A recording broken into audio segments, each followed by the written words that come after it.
to je vaš plonk cegelc, da že kanalizirate.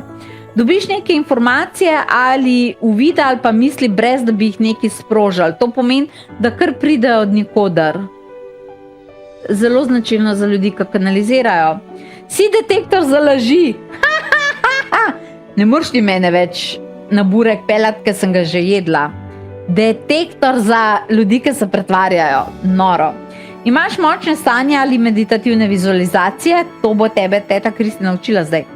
Začutiš energije prostora in drugih ljudi, prejemaš veliko eteričnih ali angelskih znakov, ljudi neprestano prav vleče k tebi, tudi tujci se kar hočejo pogovarjati s tabo. Želiš si delati na področju ljudem, zdi se ti, da si lahko močno izčrpana, ker se navzameš tujih energij. Enkrat, ko si v stanju kanaliziranja, moram reči, da kar močno čutiš lahko energije drugih ljudi, ampak potem nekako se naučiš, da to ne prevzemaš nase. To pride nekako naravno, veš, da dobiš to debelo kožo. Okay. Zna se ti zgodi, da imaš težave z bližnjimi odnosi. Zakaj? Samo začasno, zaradi tega, ker kanaliziranje postavi zelo visoke standarde. To pa. Ja. In ko ne odstopaš od teh standardov, se ti bo tem odnosi tudi izboljša, ampak mogoče na začetku začutiš, ti grejo malo ljudje na živce, a veš, to je ravno zato, ker ti ne morejo več ukrivljati energije. Ampak to je samo začasna stvar, se pol jim postaviš mejo, pa se izboljša. Imaš težnjo po konstantnem duhovnem razvoju, vedno si želiš novih duhovnih znanj, normalno. Imaš težnjo po materialnem razvoju. To je normalna posledica kanaliziranja.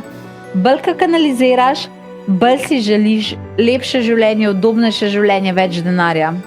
Ko boste vedeli, da kanalizirate. Tako je prav.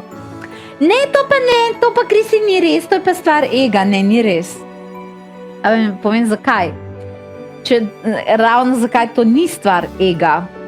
Največji unika so v največjem egu, so tisti ljudje, ki nič nimajo, potem se pa na druge ljudi spravljajo. Oni so največji negativci, pa so sami nesrečni, pa so v največjem egu. To nima veze z denarjem. A ne? Ampak poglej, v osnovi tvoja duša je neskončna. Tvoja duša ima vse, ne pozna pomankanja. Se strinjaš? Torej, če vedno več duše kanaliziram čez sebe, je potem bolj logično, da vedno več hočem, kot da bi manj hotla. A je vam to logično zdaj, ker sem vam razložila? In sem imela ljudi, ki so izboljšali sinuse, vid, migrene, spanje, vse živo so izboljšali s tem. Logično, ker ti to tako odpreš, pa predihaš, ampak moraš probati sama. Nič mi ne rabiš na besedo verjeti. No, ampak zdaj sem ti to povedala, torej tudi glede materialnega, je to normalna posledica.